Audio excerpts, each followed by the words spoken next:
قرآن املأ قلبي قرآن واسق حياتي قرآن.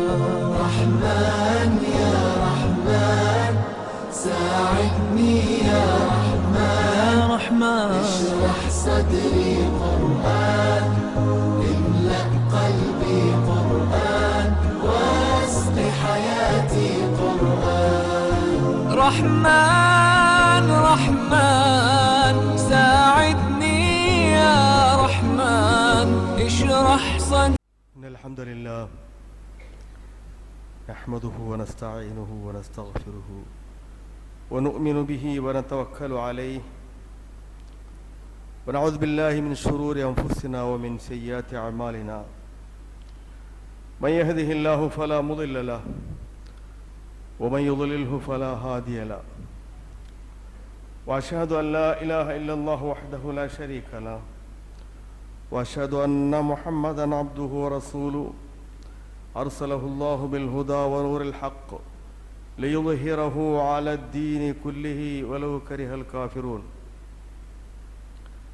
وبلغ النبي صلى الله عليه وسلم رسالته وأدى الأمانة ونصح الأمة وجاهد في سبيل الله حق جهاده حتى أتاه اليقين فترك المسلمين على المحجة البيضاء ليلها كنهارها لا يزيغ عنها إلا هالك.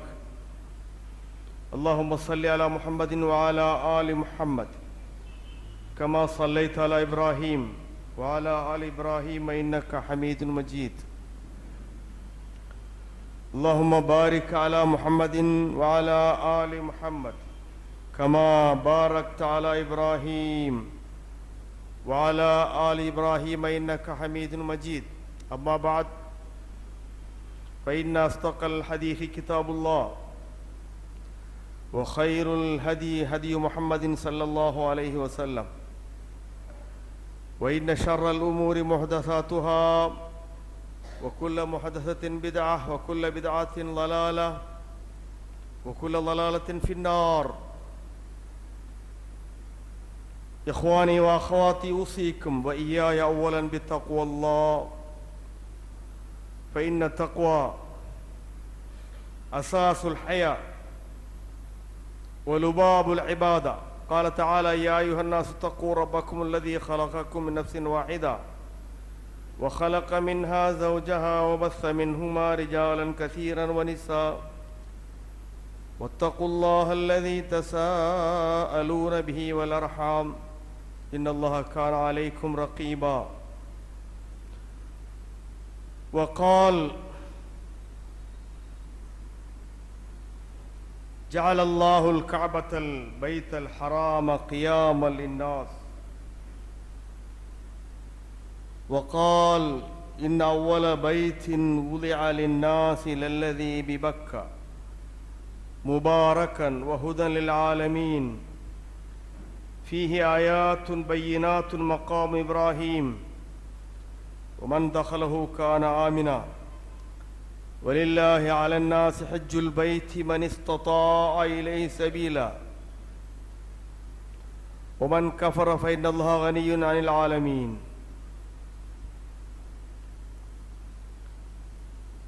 அளவற்ற அருளாளனும் நிகரற்ற அன்புடையவனுமான எல்லாம் வல்ல அல்லாஹுவின் திருப்பெயர் போற்றி தொடங்குகிறேன். ஸலாத்தும் சலாமும் நபிகள் நாயகம் ஸல்லல்லாஹு அலைஹி வஸல்லம் அவர்கள் மீதும் அவர்களின் வழி நடந்த அனைத்து முஸ்லிம்கள் மீதும் என்றென்றும் உண்டாகட்டுமாக என்ற பிரார்த்தனையோடு, அன்பார்ந்த சகோதர சகோதரிகளே, பெரியோர்களே, இளைஞர்களே, சிறுவர்களே, இன்றைய தினம் நாம் நடப்பு துல் கஅதா மாதத்தினுடைய நடப்பு 1434வது ஆண்டினுடைய 11வது மாதத்தினுடைய 2வது ஜும்மாவை நிறைவேற்றுகிறோம். நம்முடைய ஜும்ஆ சிறப்பு வழிபாடுகள், ஏனைய வணக்க வழிபாடுகள்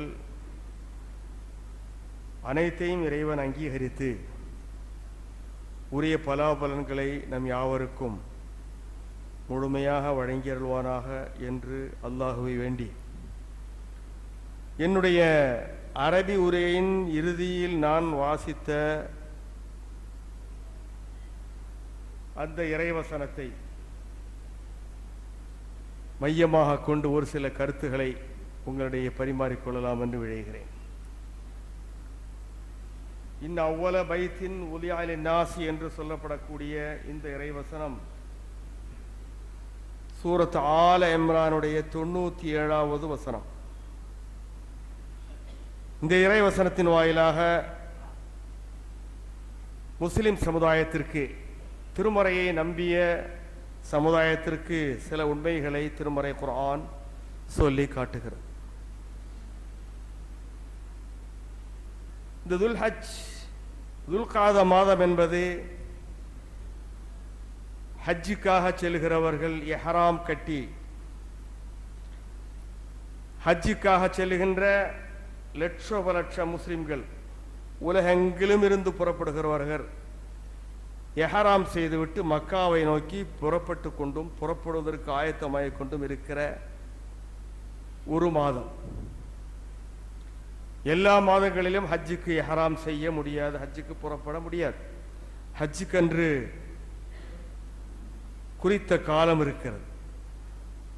ரமதான் முடிந்து ஷவ்வால், துல்காதா, துல்ஹஜ் மாதத்தினுடைய 12 நாட்கள் தான் ஹஜ்ஜுடைய வழிபாடுகள், உம்ரா அல்ல ஹஜ்ஜுடைய வழிபாடுகளுக்காக இஹ்ராம் செய்கிற மாதம். இந்த நாட்களில் ஜித்தா விமான நிலையம் கருடன் வானத்தில் வட்டமிடுவதைப் போல உலகெங்கிலும் உள்ள முஸ்லிம்களை ஏற்றி வந்து தரையிறங்குவதற்காக சிக்னலுக்காக காத்து நிற்கின்ற, தரையிறங்குவதற்காக காத்து நிற்கிற ஒரு கால பிரிவு. நம்முடைய இந்தியாவிலிருந்தும் லட்சக்கணக்கில் ஹாஜிகள் வருஷா வருஷம் ஹஜ்ஜுக்கு செல்கிறார்கள், இப்பொழுதும் சென்று கொண்டிருக்கிறார்கள். ஹஜ்ஜி ஒரு தவிர்க்க முடியாத கடமை. ஹஜ் என்பது முஸ்லிம் சமுதாயத்திற்கு ஆயுட்கடமை. ஹஜ்ஜுக்கு செல்ல வசதி படைத்த ஆரோக்கியமுள்ள அனைத்து முஸ்லிம்கள் மீதும் கண்டிப்புடன் நிறைவேற்ற வேண்டும் என்று வற்புறுத்தப்பட்ட, வலியுறுத்தப்பட்ட ஒரு ஆயுட்கடமை. ஆயுளில் ஒரு தடவை செய்கிற கடமை. வசதி வாய்ப்புகளும் ஆரோக்கியமும் உடல் வலிமையும் இருந்து இந்த ஹஜ்ஜு கடமையை நிறைவேற்றாவிட்டால் முஸ்லிம் சமுதாயத்தில் வாழ்வதற்குரிய அருகதையற்றவர் என்று இந்த ஹஜ்ஜுடைய முக்கியத்துவத்தை வலியுறுத்தி பல நபித்தோழர்களும் சொல்லியிருக்கிறார்கள், அறிஞர்களும் சொல்லியிருக்கிறார்கள். அந்த அளவிற்கு வலியுறுத்தப்பட்ட ஒரு கடமை ஹஜ். மனிதனுடைய வாழ்க்கையில் ஹஜ்ஜினால் கிடைக்கிற இம்மை மறுமை பலன்களைப் போல வேற வழிபாடுகளுக்கு இல்லையோ என்று நினைக்கிற அளவிற்கு அதற்கு வழிபாடுகள், கண்கூடாக காணுகின்ற பலாபலன்கள் ஹஜ்ஜில் இருக்கிறது என்பதை குர்ஆன் சுட்டி காட்டுகிறது. வஅத்தின் ஃபின்னாஸி பில் ஹஜ் யதூக ரிஜாலன் என்று சொல்லுகிற இறைவசனம் இப்ராஹிம் அலைஹிஸ்ஸலாம் இடத்திலே இறைவன் சொல்லுகிறான், இப்ராஹிமே மக்களுக்கு ஹஜ்ஜுக்கு வேண்டும் என்று அழைப்பு விடுங்கள், அவர்கள் வருவார்கள், காலால் நடந்தும் வருவார்கள், வாகனத்தில் பிரயாணம் செய்தும் வருவார்கள், மெலிந்த ஒட்டகையில் ஏறி சந்து பொந்துகளிலிருந்தெல்லாம் வருவார்கள். இன்று ஒட்டகையிலும் ஏற வேண்டியதில்லை, குதிரையிலும் செல்ல வேண்டியதில்லை, காலால் நடந்தும் போகக்கூடிய வாய்ப்புகள் மிக மிக மிக அரிதாகிவிட்ட ஒரு காலப்பிரிவில் நாம் இருக்கிறோம். பொருளாதார வசதியும் ஆரோக்கிய வலிமையும் இருந்தால் கண்டிப்பாக ஹஜ்ஜு கைகூடிவிடும். அந்த அளவிற்கு வசதிகள் பெருகி இருக்கிறது. ஹஜ்ஜு நடைபெறுகிற இடம் காபா ஆலயம், காபத்துல்லா. காபத்துல்லாவை அதை சுற்றி இருக்கிற மஷாயிர்களும் தான் ஹஜ்ஜு நடைபெறுகிற ஹஜ்ஜுடைய சிறப்பு வழிபாடுகள் நிறைவேற்றப்படுகிற இடமாக இருக்கிறது. காபாவை சுற்றுவது, காபாவின் அருகில் இருக்கிற சஃபா மர்வாவில் சை செய்வது, அதன் 18 கிலோமீட்டர் தொலைவில் இருக்கிற அரஃபாவில் சென்று வழிபடுவது, மினாவிற்கு வருவது, முஸ்தலிஃபாவில் இரவு தங்குவது, ஜமராத்துகளில் கல்லெறிவது, இதெல்லாம் தான் ஹஜ்ஜுடைய வழிபாடுகள். அத்தனையும் மஷாயிர்களில் நடைபெறுகிற, மக்காவிலும் அதை சுற்றி இருக்கிற பகுதியிலும் நடைபெறுகிற வழிபாடுகள். இந்த வழிபாடுகளுக்கு வருவதற்கு இப்ராஹிமே நீர் அழைப்பு விடுங்கள். யதூக ரிஜாலன் வஅலா குல்லி லாமிரின் யதீன மின் குல்லி ஃபஜ்ஜின் அமீக். எதற்காக ஹஜ்ஜுக்கு அவர்கள் வர வேண்டும் என்றால், லியஷ்ஹது மனாஃபிஅ லஹும், அவர்களுடைய பெனிஃபிட்ஸ்களை, மன்ஃபா என்றால் பெனிஃபிட், பலாபலன்கள், நன்மைகள், அவர்களுடைய பெனிஃபிட்டுகளை, பலாபலன்களை கண்கூடாக நேரில் கண்டு அவர்கள் திருப்தி அடைந்து செல்லட்டும் என்பதற்காக என்று குர்ஆன் சொல்லுகிறார். ஜக்காத்திலோ நோன்பிலோ தொழுகையிலோ நேரடியாக அதனுடைய பலன்களை காண முடியும் என்று திருமறை குர்ஆனிலும் இல்லை, ஹதீஸிலும் இல்லை. ஹஜ்ஜுடைய வழிபாட்டில் தான் ஒரு ஹாஜி மக்காவில் சென்று ஹஜ் செய்கிறவர் பலாபலன்களை கண்கூடாக காணுகிறார். என்ன கண்டோம், உன்னை காணலையே என்று கண்ணை திறந்தும் கண்மூடியவர்களாக ஹஜ் செய்தால் உன்னையும் பார்க்க முடியாது. இதனால ஹஜ்ஜுக்கு பிரேரணை நல்க வேண்டும். ஹஜ்ஜுக்கு சென்று வருகிறவர்கள் சொர்க்கத்தை அடைகிறவர்களாக, பச்சிளம் குழந்தைகளாக, பாவக்கரைகள் கழுகி களையப்பட்டவர்களாக, ஷைத்தானிய வாழ்க்கையை முற்றிலுமாக புறக்கணித்து ஒரு இஸ்லாமிய வாழ்க்கையில் புதிய ஒரு சாப்டரை தொடங்குவேன் என்ற உறுதியோடு திரும்பி வருகிறார்கள். அல் ஹஜ்ஜுல் மப்ரூர் லைஸ லஹு ஜஸாஉன் இல்லல் ஜன்னா. அங்கீகாரம் பெற்ற ஒரு ஹஜ்ஜுக்கு சொர்க்கமே தான் கூலி, வேறு எது கொடுத்தாலும் அந்த ஹாஜிக்கு கூலி ஆகாது, ஹாஜியை திருப்திப்படுத்துவதாகவும் ஆகாது. ஹஜ்ஜு செய்கிறவருக்கு ஈக்குவலான அவருடைய வழிபாட்டிற்கு கூலியாக அமையாதாக சொர்க்கம் தான் கொடுக்கணும். சொர்க்கத்தை தான் இறைவன் தருவான் என்று இறை தூதர் வாக்களிக்கிறார். அப்படிப்பட்ட ஹஜ்ஜை பலர்கள் புறக்கணிக்கிறார்கள், அதற்கு தயாராவதில்லை. 25,000 முஸ்லிம்கள் வாழுகிற ஒரு வில்லேஜில் அல்லது ஒரு ஊரில் 25 பேர் போறது குறைவு. ஏன் இந்த புறக்கணிப்பா, அஜாக்கிரதையா, அசால்ட்டா என்றால் அதனுடைய முக்கியத்துவம் இன்னும் உணர்த்தப்படவில்லையோ? ஹாஜிகள் ஹஜ்ஜுக்கு செல்வதனால் என் நன்மைகளை அடைவார் என்ற அந்த முக்கியத்துவம் உணர்த்தப்படவில்லையா அல்லது அவர் உணரவில்லையா? என்ன காரணம்? பள்ளிவாசலில் ஃபஜ்ர் தொழுகைக்கு 25,000 முஸ்லிம்கள் வாழுகிற ஒரு ஊரில் குறையாமல் 200 பேராவது வர்றாங்க. ஒரு பள்ளியில், எல்லா பள்ளியிலையும் அந்த மாதிரி இருக்கிறாங்க. ஹஜ்ஜுக்கு செல்வதென்றால் மிக ரேர், மிக அரிது. 10 பேர் 15 பேர் இப்போதைக்கு, இதுக்கு முன் அது கூட இல்லை. இந்த வசதிகள் பெருகின காலத்தில் கூட ஹஜ்ஜுக்கு செல்கிறவர்கள் குறைவாக இருக்கிறார்கள். இதற்கு பொருளாதார காரணத்தை காட்ட முடியாது. இன்றைய ஹஜ்ஜுடைய ரேட் 3,400, 3,500, 3 லட்சமோ இருந்தால் இது இன்றைய முஸ்லிம் இடத்தில் சாதாரணமான ஒரு தொகை. இது ஒரு பெரிய தொகை என்று சொல்வதற்கு இல்லை. அந்த அளவிற்கு பணப்புழக்கம், பணப்பரிமாற்றம் அதிகமாக இருக்கிறது. அந்த மாதிரி காலச்சூழலில் ஏன் ஹஜ்ஜுக்கு போக மறுக்கிறார்கள் அல்லது அஜாக்கிரதையாக இருக்கிறார் என்பதை நாம் சிந்திக்க வேண்டும்.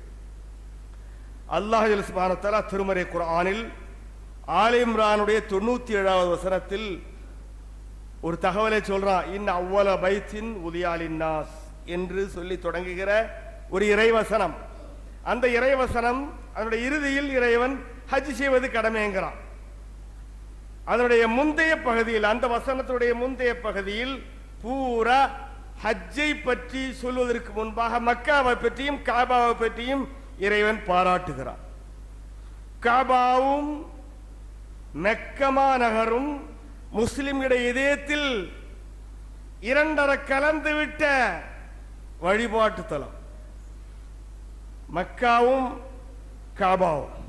காபாவை சொல்லுங்க, ஏன் மக்காவை சொல்றீங்க என்று சிலர்களுக்கு சந்தேகம் வரலாம். இன்னக லகைரு அர்லில்லாஹ், இறை தூதர் முஹம்மது ஸல்லல்லாஹு அலைஹி வஸல்லம் அவர்கள் மக்காவை நோக்கி ஹிஜ்ராவுக்கு புறப்படும் போது வாகனத்தில் அமர்ந்து விட்டு சொல்கிறார்கள், இன்னக லகைரு அர்லில்லாஹ் வ ஹப்பு அர்லில்லாஹி இலல்லாஹ். சிறந்த ஊரு மக்கா, அல்லாஹ்வுக்கு பிரியமான ஊரு மக்கா. இந்த மக்கள் என்னை துரத்தி அடிக்கிறார்கள், மக்காவில் வாழ விடாமல் என்னை துரத்துகிறார்கள், அதனால் நான் ஹிஜ்ரா போறேங்கிறாங்க. லவ்லா அன்ன கௌமுகி அஹ்ரஜூனி மா ஹரஜ். ஹதீஸுடைய அரபி டெக்ஸ்டுகளை எல்லாம் சொல்லி நேரத்தை நான் எடுப்பதற்கு விரும்பல. இறை தூதர் மக்காவை புகழ்கிறார்கள். இறை தூதர் மக்காவை புகழ்வது மட்டுமல்ல, அல்லாஹ் தஆலா இன்னல்லாஹ் ஹர்ரம ஹாதல் பலத், இன்னல்லாஹ் ஹர்ரம் மக்கா, மக்கா இறைவன் கௌரவித்திருக்கிறான். மக்காவை இறைவன் கௌரவித்திருக்கிறான், இறை தூதர் கௌரவித்திருக்கிறார்கள். இதெல்லாம் எதற்காக? மக்கா ஒரு ஊர் என்ற அடிப்படையில் அல்ல, மக்காவில் ஹஜ் என்ற புனித கடமையை முஸ்லிம்கள் ஆண்டுதோறும் லட்சக்கணக்கில் வந்து நிறைவேற்ற வேண்டும் என்பதற்காக மக்காவை போற்றுகிறார்கள். அல்லாஹ் சுப்ஹானஹு வ தஆலா ஹர்ரம ஹாதல் பலத், இந்த மக்கமா நகரை இறைவன் புனிதப்படுத்தி இருக்கிறான். யௌம ஹலக்கஸ் ஸமாவாதி வல் அர்த், புகாரில இப்னு மாஜாஹ் எல்லாம் பதிவு செய்யப்பட்ட ஹதீஸ். ஒரு ஊருக்கு இவ்வளவு மகிமை. வானங்கள் பூமியை படைத்த நாளிலிருந்து இந்த ஊருக்கு இந்த கௌரவம் உண்டு. மக்காவிற்கும் காபாவிற்கும் மஸ்ஜிதுல் ஹராமுக்கும் பூமி வானம் படைத்த காலம் தொட்டு கியாம நாள் வரையிலும் அதற்கு கௌரவமும் மதிப்பும் உண்டு. அதனால அந்த ஹதீஸ் எப்படி முடிகிறது? வலம் யுஹர்ரிமுஹுன் நாஸ், மக்காவை கௌரவித்தவர்கள் சவுதிகள் அல்ல, மக்காவை கௌரவித்தவர்கள் மக்கள் அல்ல, அரபிகள் அல்ல, அல்லாஹ் அதை கௌரவித்திருக்கிறார். ஆகவே ஹராமுன் பி தஹரீமில்லாஹி இலா யௌமில் கியாமா, மறுமை நாள் வரையிலும் மக்காவுடைய புனிதம் காப்பாற்றப்படும், மக்காவுடைய புனிதம் நிலைத்திருக்கும், அதை புனிதப்படுத்த வேண்டும் என்று நபிகள் நாயகம் ஸல்லல்லாஹு அலைஹி வஸல்லம் சொல்லி இருக்கிறார். ஆகவே இன்ன அவ்வல பைத்தின் உலியா லின்னாஸ் என்ற இறைவசனம், வலில்லாஹி அலன்னாஸ் ஹஜ்ஜுல் பைத், மக்கள் மீது ஹஜ் செய்வது கடமை என்ற வசனத்துக்கு முன்னால் இவற்றை எல்லாம் சொல்லி மக்களுக்கு ஒரு பிரேரணை, மக்காவை பற்றி காபாவை பற்றி ஒரு பிரேரணையை திருமறை குர்ஆனுடைய ஆல இம்ரான் வசனத்தினுடைய 97வது வசனம் நல்குகிறது, பிரேரணை நல்கிறது. அவ்வல் பைத், முதலாக இறைவனை வழிபடுவதற்காக, வணங்குவதற்காக, ஒருமைப்படுத்துவதற்காக, அவருடைய தௌஹீதை போற்றுவதற்காக, ஷிர்க்கை ஒழிப்பதற்காக நிலைநாட்டப்பட்ட முதல் ஆலயம் மக்காவில் இருக்கிற காபா ஆலயம். இன்ன அவ்வல பைத்தின் உலியா லின்னாஸி லல்லதீ பிபக்கா முபாரக்கன், அல்லாஹ்வுடைய அருள் வளம் நிரம்பிய நகரம், அல்லாஹ்வுடைய அருள் பொழிந்து கொண்டிருக்கிற நகரம். இரண்டாவது வர்ணனை வஹுதன் லில் ஆலமீன், மக்களுக்கெல்லாம் வழிகாட்டுகிற நகரம், மக்களுக்கெல்லாம் வழிகாட்டுகிற நகரம். குர்ஆன் தான் வழிகாட்டும், இறை தூதர் ஸல்லல்லாஹு அலைஹி வஸல்லம் வழிகாட்டுவார்கள், மக்காவுமா வழிகாட்டுகிறது. ஹிதாயத்து இறைவன் மக்காவோடு ஏன் சொல்லுகிறான் என்பதை நாம் சிந்திக்க வேண்டும். மக்களுக்கு வழிகாட்டுகிற நகரம். ஃபீஹி ஆயாத்துன் பையினாத்துன் மகாம் இப்ராஹிம், அந்த காபாவில், அந்த மக்காவில் பல்வேறு சான்றுகள், இறைவனுடைய அத்தாட்சிகள், ஒருமைப்பாட்டு நிரூபிக்கிற வரலாற்று சான்றுகள், தடயங்கள் நிரம்பி கிடக்கின்றன. மகாம் இப்ராஹிம் அங்கே இருக்கிறது. 5000 ஆண்டுகளுக்கு முன்னர் ஹலீலுல்லாஹ் இப்ராஹிம் அவர்கள் மக்காவை ரெனிவல் பண்ணுவதற்காக, முனைந்து அவரும் அவருடைய மைந்தரும் இஸ்மாயில் அலைஹிஸ்ஸலாம் அவர்களும் ஏர் நின்று சுவர்களை உயர்த்தி கட்டிய மகாம், நின்று தொழுத அல்லது நின்று கட்டிய மகாம் அங்கே இருக்கிறது. ஒமன் தஹலஹு கான ஆமினா, இது ஒரு வர்ணனை. இதெல்லாம் மக்காவை பற்றிய வர்ணனைகள். ஹஜ்ஜுக்கு போக சொல்ல அல்லாஹ் மக்காவை பற்றி இவ்வளவு தகவலை ஏன் சொல்லுகிறான்? நாம் சிந்திக்க வேண்டும். ஒமன் தஹலஹு கான ஆமினா, யார் மக்காவில் காபா ஆலயத்தினுள் மஸ்ஜிதுல் ஹராமில் பிரவேசிக்கிறாரோ அமைதி பூங்காவில் பிரவேசித்தார். மாநிலங்களுக்கு மத்தியில் தமிழ் மாநிலத்தை அரசியல் தலைவர்கள் எல்லாம் அமைதி பூங்கா என்பார்கள். நூற்றுக்கணக்கான கொலைகளும் கொள்ளைகளும் கற்பழிப்பும் திருடும் எல்லா விதமான தீமைகளும் மலிந்து காணப்படுகிற பிராந்தியத்தை அமைதி பூங்கா என்று வர்ணிப்பார்கள். உண்மையான அமைதி எங்கே இருக்கிறது என்றால் மக்காவில் இருக்கிறது. வமன் தஹலஹு கான ஆமினா, மக்காவில் சென்றவர் அமைதி பெறுவார், மன நிம்மதி அடைவார். அதைத்தான் உலகம் இன்று இழந்து நிற்கிறது. உலகம் இழந்து நிற்கின்ற தன்மை என்ன? மன அமைதி, மனசாந்தி. மனசாந்தி இல்லை, மன அமைதி இல்லை. எங்கே உண்டு? மக்காவில் போனவர்களுக்கு உண்டு, மக்காவில் இருந்தால் உண்டு, மக்காவிலிருந்து கபூலான ஹஜ் செய்து திரும்பியவர்களுக்கு உண்டு. ஆகவே முதலாக கட்டப்பட்ட இறையாலயம் மக்காவில் இருக்கிறது என்று சொன்னதனால நபிகள் இப்ராஹிம் அலைஹிஸ்ஸலாம் இறையாலயத்தை முதலாக பணியவில்லை. வேற என்ன செய்தார்கள்? வைதி அர்ஃபா இப்ராஹிமுல் கவாயித மினல் பைத்தி வ இஸ்மாயில், ரெனிவல் பண்ணினார்கள். அப்பாவும் மைந்தருமாக இணைந்து அதை புனரமைத்தார்கள், புதிதாக கட்டி உயர்த்தினார்கள். அல்லாஹை வணங்குவதற்காக ஆயிரம் ஆண்டுகளுக்கு முன்னர் மனித வரலாற்று விடியற்காலையில் கட்டப்பட்ட இறையாலயம் மக்காவில் இருக்கிற, அதை நாடி செல்லுங்கள் ஹஜ்ஜுக்கா என்று அல்லாஹ் நமக்கு பிரேரணை நல்கிறார். ஆகவே வரலாற்று பூமி சரித்திர பூமி தான் மக்கா. ஒரு ஆண்டு 100 ஆண்டுகள் சரித்திரம் அல்ல, ஆயிரம் ஆண்டுகளுடைய சரித்திரம். தடயவியல் நிபுணர்கள் என்ன இந்த தடயத்தை ஆய்வார்களேயானால், பூமியை நோண்டி தடயத்தை அவர்கள் ஒரு பூமியை ஆய்வு நடத்துவார்களேயானால், ஆர்ச்சியோலஜிக்கல் சர்வே எடுப்பார்களேயானால் எல்லா பகுதியிலையுமே வரலாற்று தடயங்களை பார்க்க முடியும். அந்த மாதிரியான ஒரு நகரம் தான் மக்கமா நகரம். அங்கேதான் இறைவன் ஹஜ்ஜியை வைத்திருக்கிறான். ஆகவே ஆயுளில் ஒரு தடவை செய்வது நம் மீது கடமையாக்கி இருக்கிறார். அதை புறக்கணிப்பதற்கோ அஜாக்கிரை காட்டுவதற்கோ அவசியமே இல்லை என்பதை நாம் இருந்து புரிய வேண்டும். நாம் செலவு செய்கிற 3 லட்சம் ஒன்றும் இல்லை. ஹஜ்ஜுக்கு போய்விட்டு வருகிறவர்கள் கிடைக்கிற நன்மையோடு, கூலிகளோடு, மனநிறைவோடு, மனசாந்தியோடு இந்த 3 லட்சத்தையும் 3 லட்சத்தையும் ஒப்பிட்டால் ஒண்ணுமே இல்லை. ஆகவே 3 லட்சத்தை 3.5 லட்சத்தை வைத்திருப்பவர்கள், நான் வீடு கட்டல, கல்யாணம் பண்ணல, அல்லது என்னுடைய மகளை கல்யாணம் பண்ணி கொடுக்கல என்கிற காரணத்தை காட்டி சாக்கு போக்குகளை சொல்லி தட்டி கழிப்பதற்கு அவசியமே இல்லை. வசதி இருந்தால் ஹஜ்ஜுக்கு செல்லுங்கள் என்று இறைத்தூதர் சொன்னார்கள். இறைத்தூதர் அத்தனை கட்டளை அவசரமாக செய்ய வேண்டிய கட்டளைகள். 5000 ஆண்டுகளுக்கு முன்னிருந்தே தொடர்ந்து வருகிற இந்த ஹஜ்ஜுடைய கிரியைகள் இஸ்லாம் வந்ததற்கு பிறகு மாற்றங்களை ஏற்படுத்தியது. ஹஜ்ஜுடைய கிரியைகள் 5000 ஆண்டுகளாக ஸ்டாப்பிங் இல்லாம, நில்லாமல், நின்று விடாமல் நான் ஸ்டாப்பிங் ஆக்கவே தொடர்ந்து வருஷா வருஷம் நடைபெற்றுக் கொண்டே இருக்கிறது. இஸ்லாம் வந்ததற்கு பிறகு அதில் சில மாற்றங்களை ஏற்படுத்தி நபிகள் நாயகம் ஸல்லல்லாஹு அலைஹி வஸல்லம் அவர்கள் ஒரு புதிய ஹஜ்ஜினுடைய அணுகுமுறையை அறிமுகப்படுத்தினார்கள். ஹிஜ்ரி 9வது ஆண்டில், ஹிஜ்ரி 9வது ஆண்டில்தான் ஹஜ் முஸ்லிம்கள் மீது நாம் செய்கிற இந்த முறையில் கடமையாக்கப்படுகிறது. ஆகவே நபிகள் நாயகம் ஹிஜ்ரி 10ஆம் ஆண்டில் ஹஜ் செய்கிறார்கள். ஏன் ஒரு வருஷம் தள்ளி போட்டார்கள்? முஷ்ரிக்குகள், இணை வைப்பாளர்கள் நிர்வாணமாக ஆடையின்றி ஆண்களும் பெண்களும் தவாஃப் செய்யவும் ஹஜ்ஜினுடைய கிரியைகளை செய்யவும் செய்தார்கள். அதை இறைத்துதர் விரும்பவில்லை. ஆகவே நான் முஸ்லிம்களுக்கு அங்கே நோ என்ற தீர்ப்பு வர்றது வரையிலும் காத்திருந்தார்கள். இன்னமல் முஷ்ரிகூன நஜஸுன் ஃபலா யக்ருபுல் மஸ்ஜிதல் ஹராம்.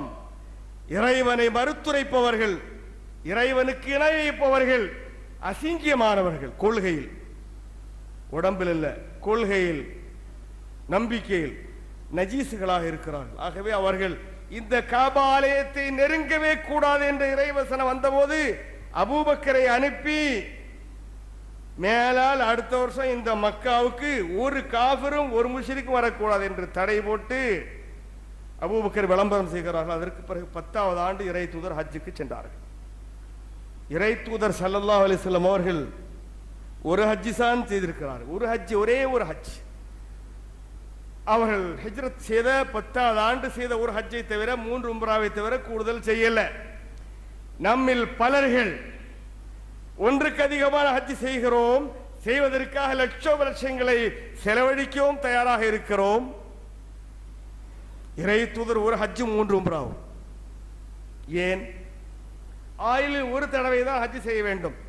சுன்னத்தான ஹஜ் செய்வதற்கு மக்கள் எண்ணினால் தவறு எதுவும் இல்லை. ஒமன் தத்தவ்வா ஹைரன் ஓ ஹைர் லஹு. நஃபில் செய்தால் நல்லதான்னு குர்ஆனே சொல்லுகிறது. ஆனால் ஹஜ்ஜுடைய நஃபில் இருக்கிறதே தொழுகையுடைய நஃபிலை போன்ற அல்ல. தொழுகை நஃபில் தொழுதால் பள்ளிவாசல் தொழுதுட்டு போகல, யாருக்கும் தொந்தரவில்லை. நோன்பு நஃபில் நோன்பு பிடிச்சால் யாருக்கும் தொந்தரவில்லை. நான் நோன்பு பிடிக்கிறேன், நோன்பு திறக்கிறேன். நஃபிலான தர்மங்களை செய்தால் எல்லோரும் வாழ்வை பெறுவார்கள். லட்சங்களை நான் நஃபிலாக, சதகாவா, ஜகாத்தாக அல்ல, நஃபிலாக தர்மம் செய்க. ஆகவே தர்மத்தை போன்ற, தொழுகை போன்ற, நோன்பை போன்ற அல்ல.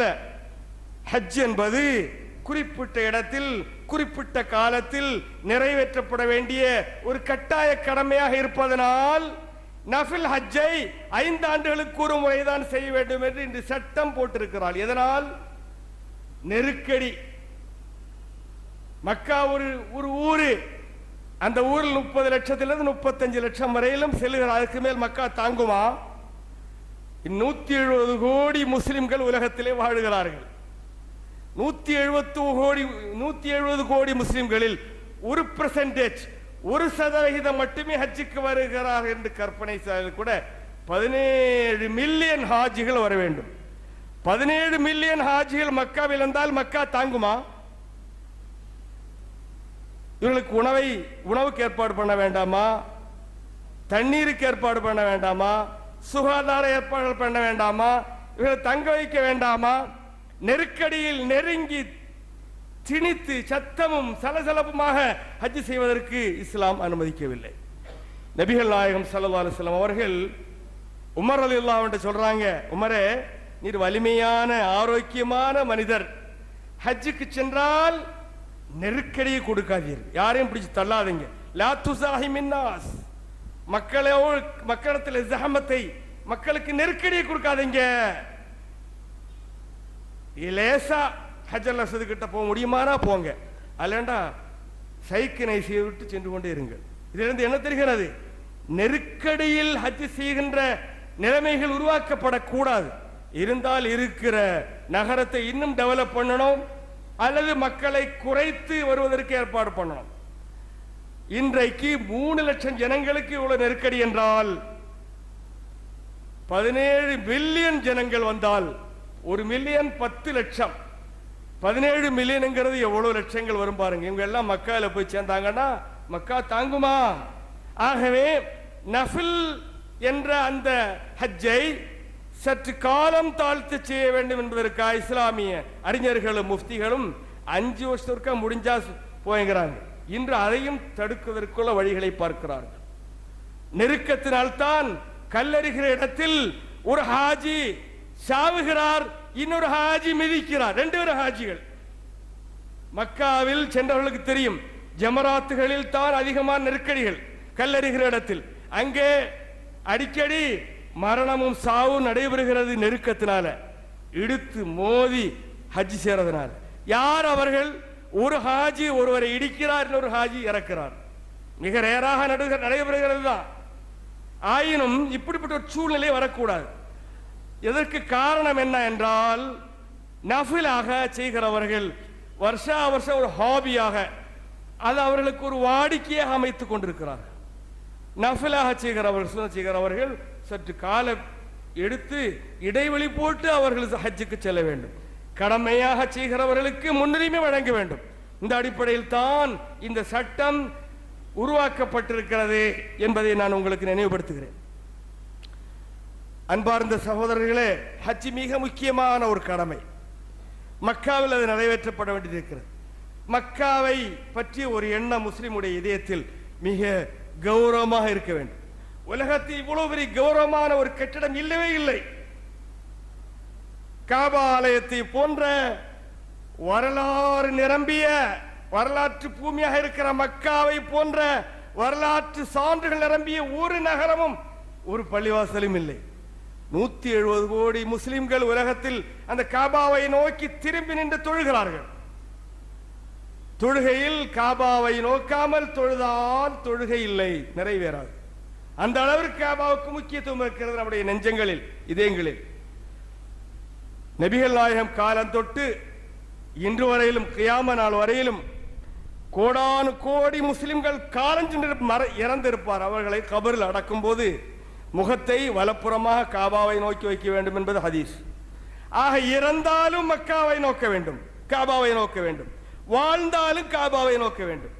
மனிதனுடைய வாழ்வோடும் இறப்போடும் தொடர்புடைய இறையாலயம் தான் மஸ்ஜிதுல் ஹராம், காபத்துல்லா என்பதை நாம் புரிய வேண்டும். அதனால தான் வலில்லாஹி அலன்னாஸி ஹஜ்ஜுல் பைத்தி மன் இஸ்ததா இலைஹி சபீலா, போய் வர முடியும் என்று நினைக்கிறவருக்கு ஹஜ் செய்வது கட்டாய கடமை என்ற இறைவசனத்திற்கு முன்னால் மக்காவையும் காபாவையும் இறைவன் சிலாகித்து போற்றி புகழ்ந்து சொல்லுகிறான். நம்முடைய இதயத்தில் அதை பற்றி ஒரு பெரிய மதிப்பீடு வர வேண்டும்.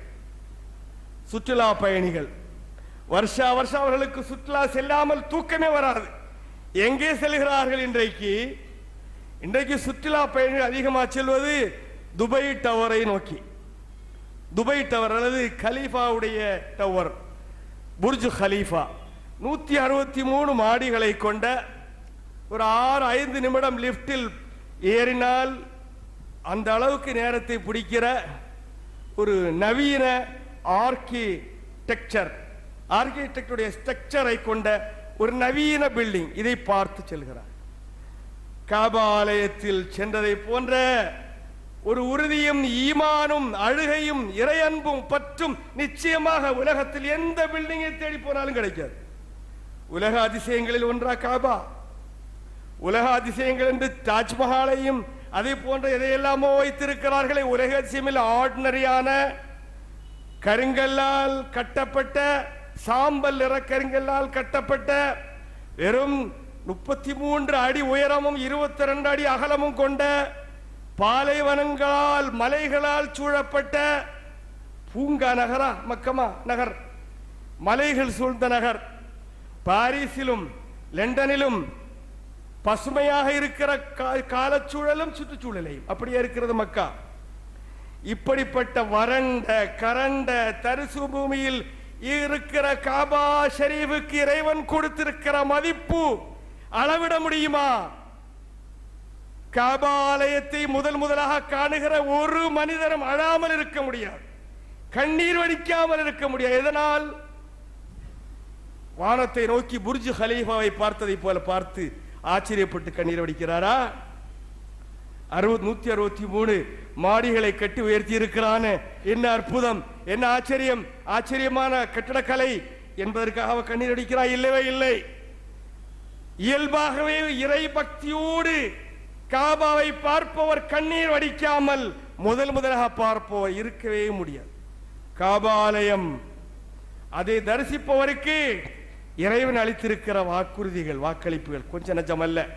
காபா ஆலயத்தை தரிசிப்பதற்காக சும்மா செல்ல முடியாது. மக்காவில் பிரவேசித்தாலே உது எடுத்து விட்டு குளித்து விட்டு செல்ல வேண்டும். உலகத்தில் எந்த நகரத்தை செல்லும் போது குளித்து விட்டு செல்ல வேண்டும் என்று சொல்கிறார்கள் இறை தூதர் ஸல்லல்லாஹு அலைஹி வஸல்லம். ஆகவே உலகத்தில் அதிசயமான அற்புதமான வரலாறுகள் நிரம்பிய, கூலிகளை அதிகமாக பெற்று தருகிற, சொர்க்கத்தை உறுதியாக கிடைக்கும் என்று நம்புகிற ஒரு வழிபாடு காபாவை சுற்றி நடைபெறுகிற வழிபாடுகள். இந்த வழிபாட்டிற்காக நாம் தயாராக வேண்டும். அதிலும் குறிப்பாக முதலில் ஹஜ்ஜுக்கு செல்கிறவர்கள் அதிகமாக தயாராக வேண்டும். பசித்தவருக்குத்தான் டைனிங் டேபிள்ல உணவு வைக்கப்பட்டிருக்கு. டைனிங் டேபிள்ல உணவு 1000 பேருக்கு தயார் செய்து வைத்திருப்பது பசித்தவர்களுக்கு என்றால், மீண்டும் பசியை அடக்கிற பசி ஆரணா வந்து எதுக்கு உட்கார்றான் டேபிள்ல? நியாயமா?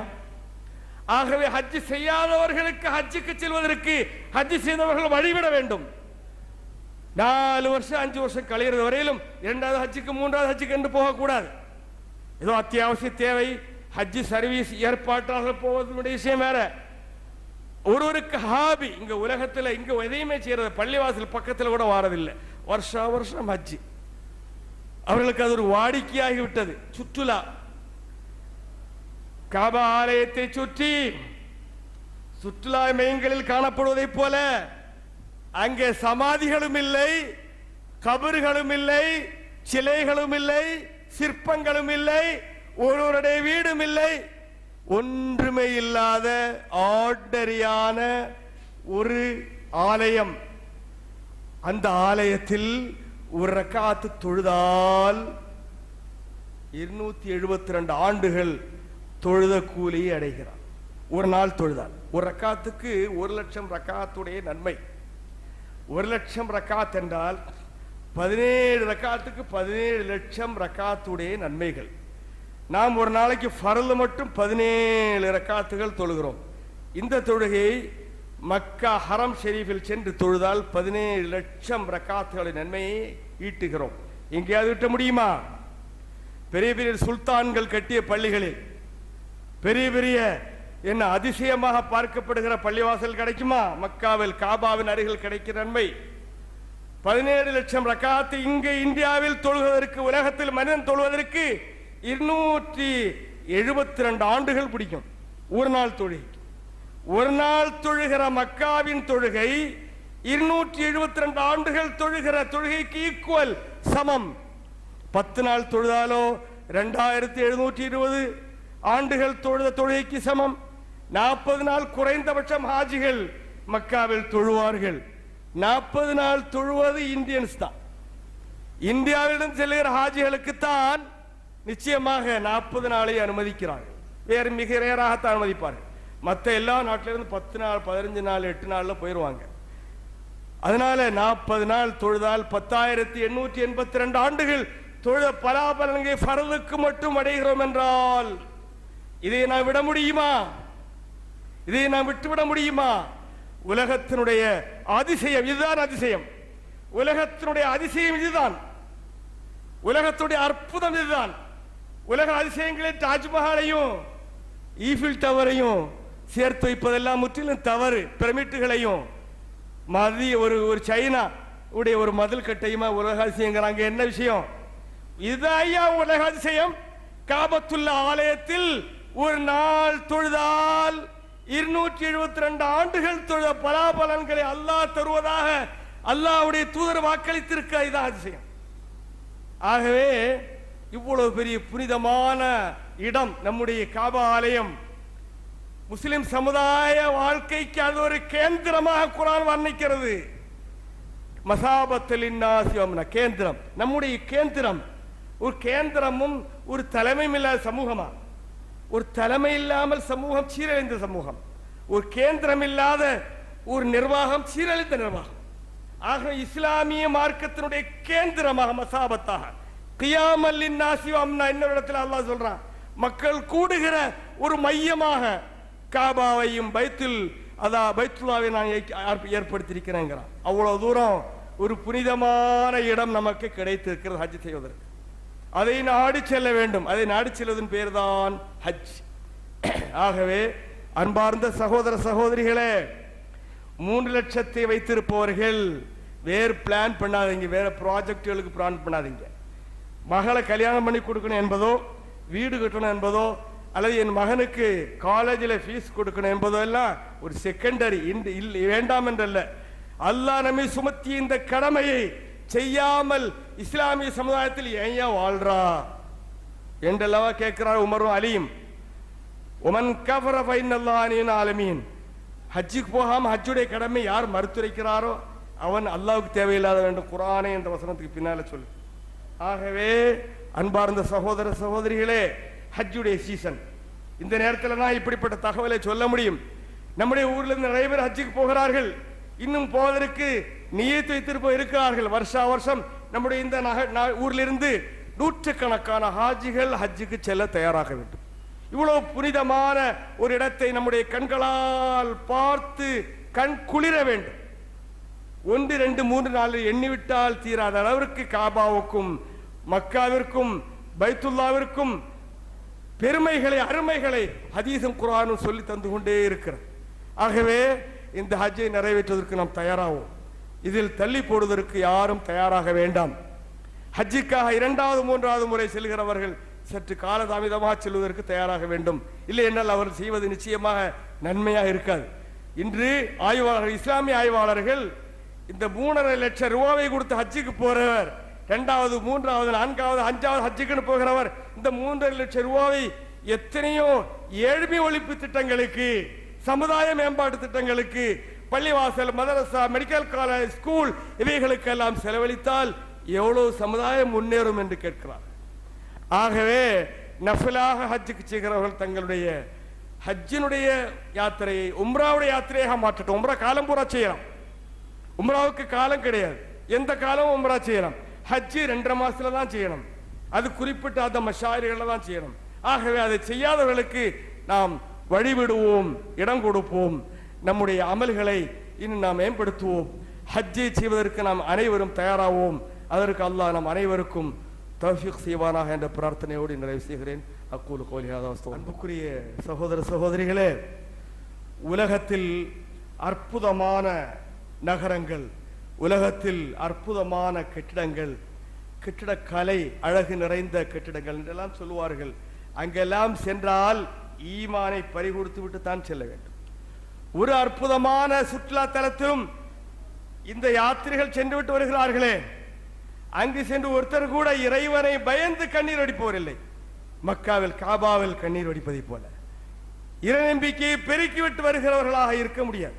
அந்த அளவுக்கு சுற்றுலா மையங்களில் கட்டப்பட்டிருக்கிற அந்த கட்டிடங்களிலும் அந்த இடங்களிலும் அனாச்சாரங்களும் அட்டூழியங்களும் அழிமதிகளும் நடைபெற்றுக் கொண்டிருக்கிறது. அதற்கெல்லாம் வித்தியாசமான ஒரு பயணம்தான் அமைதி பயணம், ஆகிரத்து பயணம், ஹஜ்ஜு பயணம். அந்த பயணத்தை நாம் அனைவரும் மேற்கொள்ள முயற்சிப்போமாக. நம்முடைய முயற்சிகளை இறைவன் அங்கீகரிப்பானாக என்று கூறி நிறைவு செய்கிறேன். அல்லாஹும்ம அஇஸ்ஸல் இஸ்லாம் வல் முஸ்லிமீன் வாதில் ஷிர்க வல் முஷ்ரிக்கீன் ஃபன்சுர்னா அலல் கௌமில் காஃபிரீன். அல்லாஹும்ம அஹ்லிக் அதாக வஅதா தீன். அல்லாஹும்ம ஷத்தித் ஷம்லஹும் மஸ்ஜிக் ஜம்அஹும் ودمر ديارهم يا ارحم الراحمين. ان الله يأمركم بالعدل والإحسان وإيتاء القربى وينهى عن الفحشاء والمنكر والبغي يعظكم لعلكم تذكرون.